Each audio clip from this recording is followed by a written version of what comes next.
Welcome back, 412-575-2600 on the Bordas and Bordas hotline. Got time for a couple more calls. Let's start with Clint in Altoona. We'll go back to Altoona. Clint, you're on the Nightly Sports Call. Hey, thanks for taking my call, Josh. Yeah, I wanted to expound a little bit on Pete's call there, saying the Pirates are the only team not to win a playoff series. I was thinking along the same lines because there's only been a handful of teams in the majors that haven't won one since the Pirates last won it 40 years ago. But, you know, when they had their great teams in the 90s, when they played the Reds, you know, in 90 and 91 and 92, the Braves, you only had one shot. I mean, that was it. They took two teams from each league, and it was a lot harder to, you know, now there's an extra game, plus the other divisional round, and then you go to the pennant. So, Clint, you got a question? It's a short show. Well, I think it's a lot harder. It was harder then, so I think the Pirates, I don't know if they would. They had a chance, back years ago. They were one win away from the NLCS, but I don't think that's I think that's an unfair question because they only took two teams, clear back, in the '90s. So I think it's harder now to do that. I understand it. Thank you for the call. Here's what I'll say: they had their best shot at it in 2013. They had a chance to close out St. Louis here, and then Michael Wacha happened, and yeah, there was that. That was their chance to do it. When that chance comes again, I don't know. And let's just say that I won't say I'm not optimistic to think it will happen, because I think it can. I think a lot of things have to go right for that to happen, because when you look at some of the organizations that have won playoff series in the last 40 years, if you want to make it 40 years, I think in the current format, that number gets dwindled down significantly. I don't think it's fair to just lump it in with 40 years because it wasn't the same playoff format. I think Clint was trying to make that same point. And it's a fair point because there weren't as many teams in the postseason in the early 90s. It was harder to do it then. Technically, it's a lot easier now. So it probably is a bad thing that it hasn't happened. Never mind. Let's go to Jay in Cooperstown. Jay, you're on the Nightly Sports Call.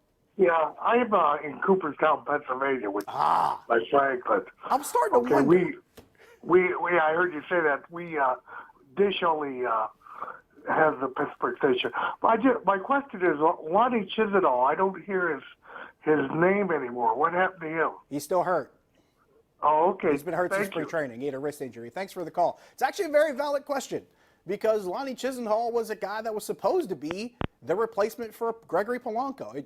Lonnie Chisenhall might become a trivia question down the line when it comes to who was the guy who was supposed to replace Gregory Polanco, but ended up being Melky Cabrera.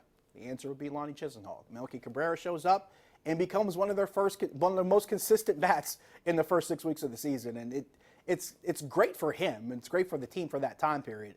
It's a little unfortunate. I've kind of grown attached to Melky Cabrera. I love watching Melky Cabrera hit. I was really excited to see what he did the first 6 weeks of the season. I thought he would be a really good fourth outfield option, a good guy off the bench, but he came in that first month of the season and did really, really well.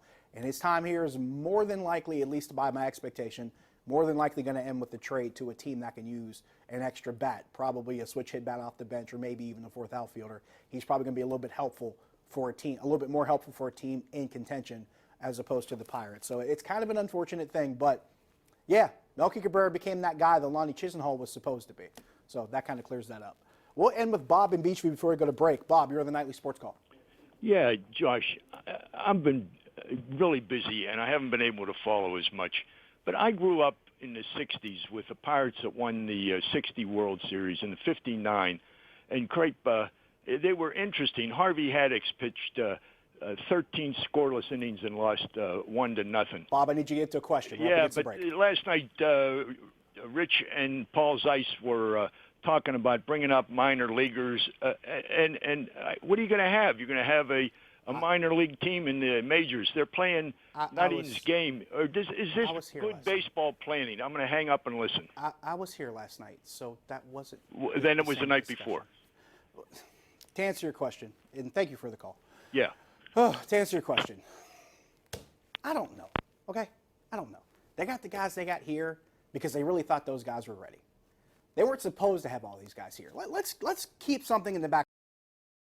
Brian Reynolds was not supposed to be here. Cole Tucker was not supposed to be here. Kevin Newman wasn't even supposed to be starting at shortstop.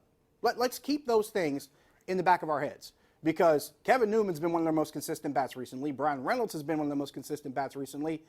And neither of those guys are supposed to be in the positions that they're in. So if you want to look at it in a different sort of way, it's kind of a blessing in disguise because otherwise you'd probably still have Eric Gonzalez, and you might even have, if Gregory Polanco had actually been ready to play, which I don't think he was, you're probably looking at him there too.